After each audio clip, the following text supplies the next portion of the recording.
I don't want to set the world on fire. I just want to start a flame in your heart. Now, a new twist in the tale tonight of those questioning whether climate change is man-made. Channel 4 News can reveal the government was forced to justify its own global warming ad before it was allowed on TV.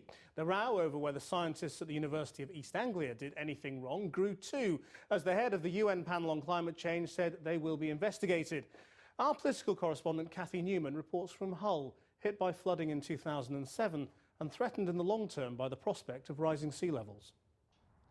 Hull is battling to defend itself against rising sea levels. The city was badly flooded 2 years ago, and if scientists are right, low-lying areas like this will be increasingly at the mercy of extreme weather as the planet heats up. But the science of global warming is now itself under threat, amid allegations that official data has been manipulated.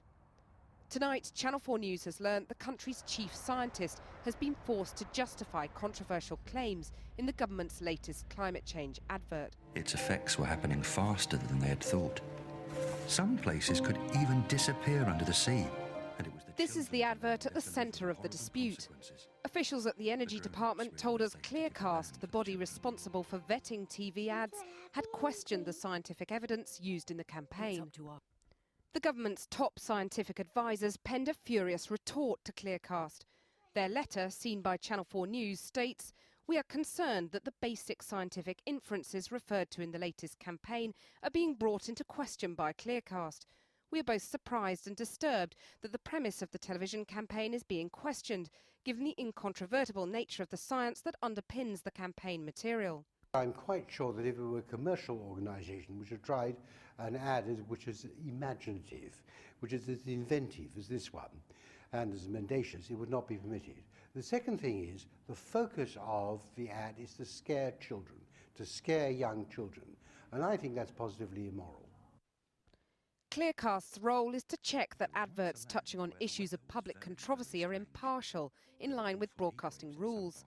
The government says it hasn't broken the rules because the advert is based on fact.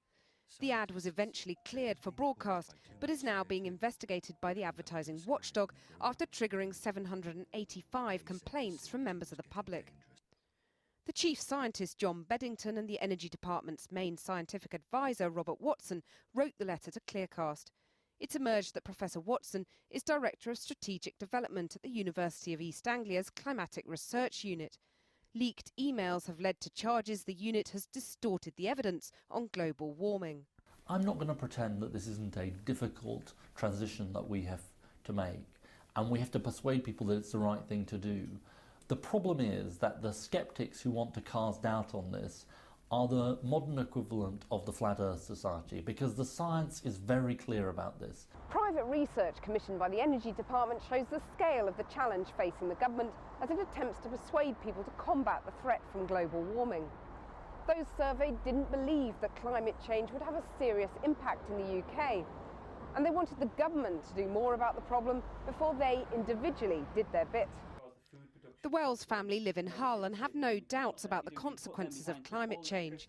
They've contacted the Energy Saving Trust to find out how they can help the planet by making their home greener. Things like wooden doors, they shrink and expand all the time, don't they? So, they do leave gaps, and draft proofing is really important to try and do that. Many of their friends and family were flooded 2 years ago. Well, you see it on the telly every day, what's going on, that rivers are disappearing, floods, we're going west, floods, our coastline's going. And they fear for the future.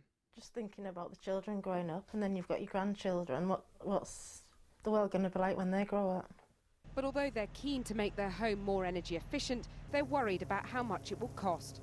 Ministers may struggle to persuade the public to dig into their pockets to support a cause that remains the subject of so much controversy. Cathy Newman reporting, and you can read the government's letter to Clearcast in full on our website right now. We've also had scientists from around the country write to us to tell us what they think about Emailgate and how it's affected the climate change debate. You can read their views online too.